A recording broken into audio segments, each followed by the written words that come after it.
Samantala mga kapuso, November 11, 2005 o eksaktong 2 dekada na mula nang maging bahagi po ng inyong tanghalian ang Balitang Hali. Maraming salamat po ha. Ano man ang panahon, umulan man o umaraw, sa bagyo o landslide o maging sa lindol, kasama niyo po ang Balitang Hali sa pagbabantay sa maiinit na balita. Lalo pang lumakas ang bagyong Milenyo. Dito rin sa ating kinalalagyan. Tungkol sa pinakaparehong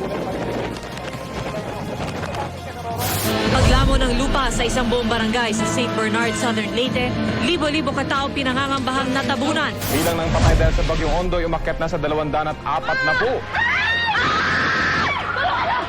Sumabit pa kami sa kawad ng kuryente. Tulungan po talaga ng ibang tao makatulong.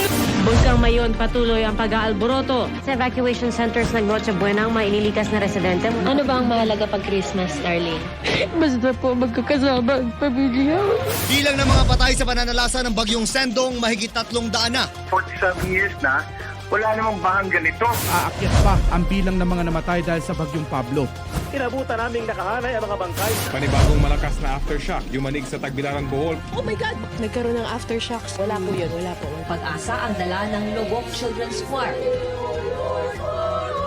Isang babae ang inabutan na ng panganganak sa loob mismo ng sinasakyang taxi.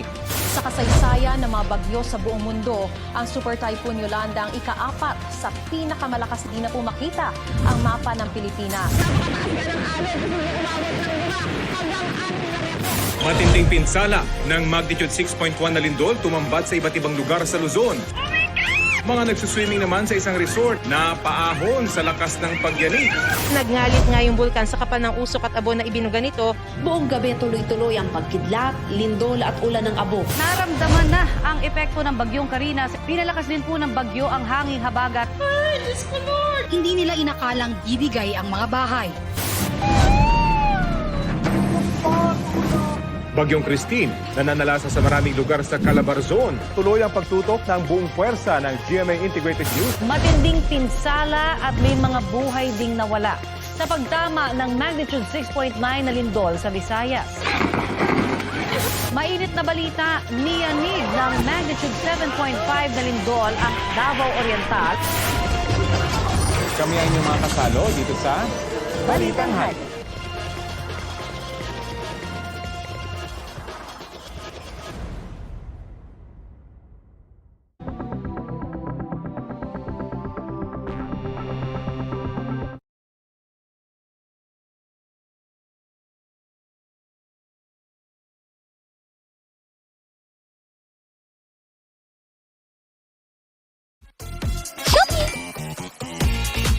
Get new user exclusive deals of up to 99% off.